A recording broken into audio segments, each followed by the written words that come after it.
Hi hello welcome to our channel. నేను మీ journalist Sai. ఈరోజు మనం అందరూ కూడా ఈ జూబ్లీ హిల్స్ ఎలక్షన్స్ గురించి తీవ్రంగా చర్చించుకుంటున్నారు. ఏం జరగబోతుంది ఏంటి అనేసి పెద్ద ఎత్తున డిబేట్లు, కథలు, కమావేశాలు అంతా నడుస్తున్నాయి. అయితే ఇక్కడ మనకి జూబ్లీ హిల్స్తో పాటు అత్యంత కీలకమైన మరో ఎన్నికలు ఉన్నాయండి. అవే బీహార్ ఎన్నికలు. బీహార్ ఎన్నికలు ఒకసారి సరదాగా అసలు ఏం జరుగుతుంది అక్కడ ఏంటో ఒకసారి చూసొద్దామా మనం. అదేంటంటే బీహార్లో ఆర్జేడీ కూటమి, బీజేపీ కూటమి నడుమ టఫ్ ఫైట్ నడుస్తుంది.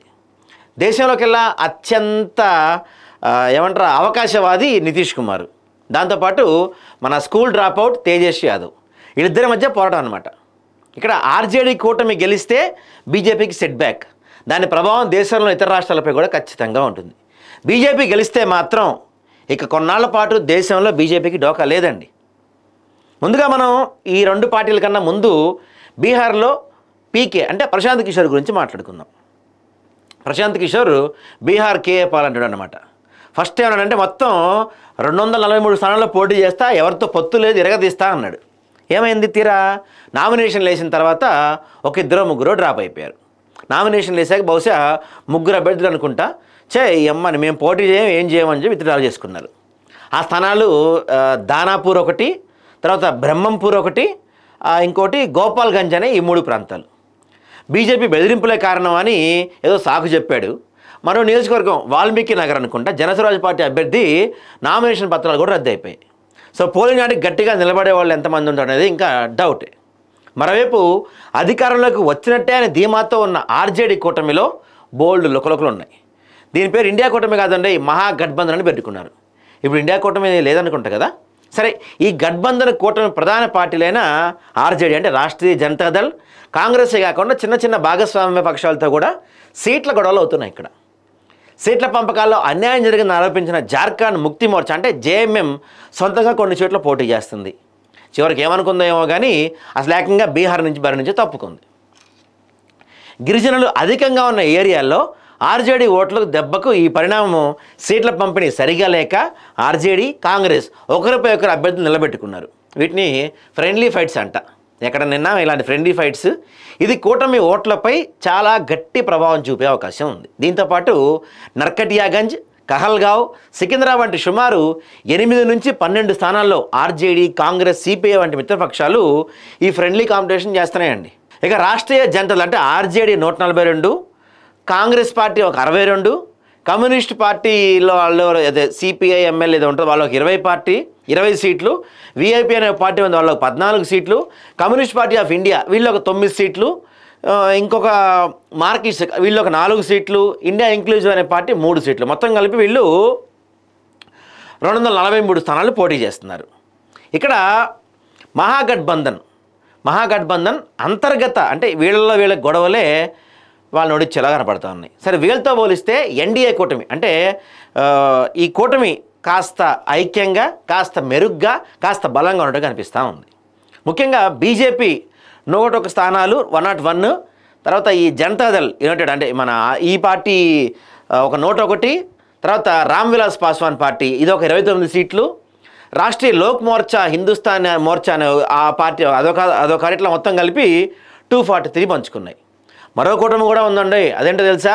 ఎంఐఎం, ఆల్ ఇండియా మజ్లిస్ ఏ ఇతిహాదుల్ ముస్లిమీన్ అనే ఒక పార్టీ ఉంది.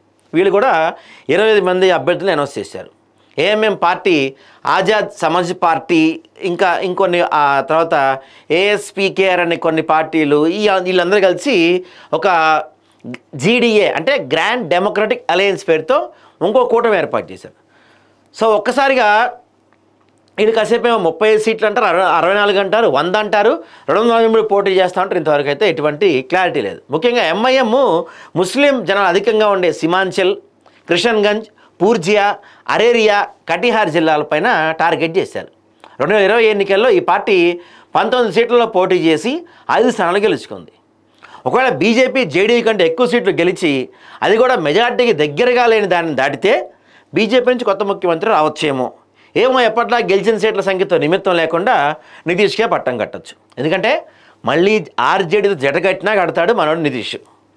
కాబట్టి కేంద్ర కేబినెట్ తనను తీసుకొని సీఎంగా ప్రస్తుతం డిప్యూటీ సీఎంలుగా ఉన్న సామ్రాట్ చౌదరి లేదా విజయ్ కుమార్ సిన్హా వంటి సీనియర్లలో బీజేపీ నాయకుల్లో ఒకరికి ముఖ్యమంత్రి చేసినా ఆశ్చర్యపోనవసరం లేదు. కానీ ఆర్జేడీ నుంచి సీఎం అభ్యర్థి మాత్రం తేజస్వి యాదవే. ఇక్కడ ఇంకోళ్ళ గురించి చెప్పుకోవాలండి. ఎవరంటే మన లాలు కొడుకు తేజ ప్రతాప్. బాధ్యతారహిత ప్రవర్తన, కుటుంబ విలువలకు విరుద్ధంగా వ్యవహరించినందుకు 6 సంవత్సరాల పాటు ఆర్జేడీ నుంచి బహిష్కరించారు మనోడిని. ఆర్జేడీ నుంచి బహిష్కరింపబడిన తర్వాత ఆయన జనశక్తి జనతాదళ్ అంటే జేజేడీ అనే ఒక కొత్త పార్టీ పెట్టాడు.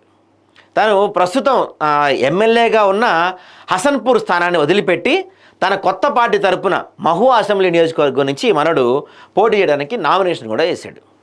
అయితే ఆ పార్టీ సంగతి ఏమో కానీ మనోడు గెలిస్తేనే అది ఒక పెద్ద విషయం ఇక్కడ. సో ఈ మొత్తం పరిశీలిస్తే ఏది ఎట్లున్నా, ఏది ఏమైనా, ఏది ఎలా పోయినా మనకి కీలకంగా గమనిస్తున్న అంశాలు ఏంటంటే ఎన్డీఏ కూటమి బలంగా ఉంది. ఏ విధంగా వీళ్ళలో ఎటువంటి లుకలుకలు లేవు, ప్రచారంలో దూసుకెళ్తున్నారు. కానీ ఒక పక్కన మనకి మహాగఠబంధన్ చూసుకుంటే మహాగఠబంధన్లో టూ మెనీ పార్టీస్ అయిపోయినాయి. వీళ్ళల్లో వీళ్ళు గొడవలు పడుతున్నారు. వీళ్ళలో వీళ్ళు రకరకాల ఇంటర్నల్ ఇష్యూస్ ఉన్నాయి. సీట్ల పంపకం దగ్గర నుంచి వాళ్ళపైన వాళ్ళే దాదాపు 20-30 స్థానాల్లో పోటీ చేస్తున్నారు.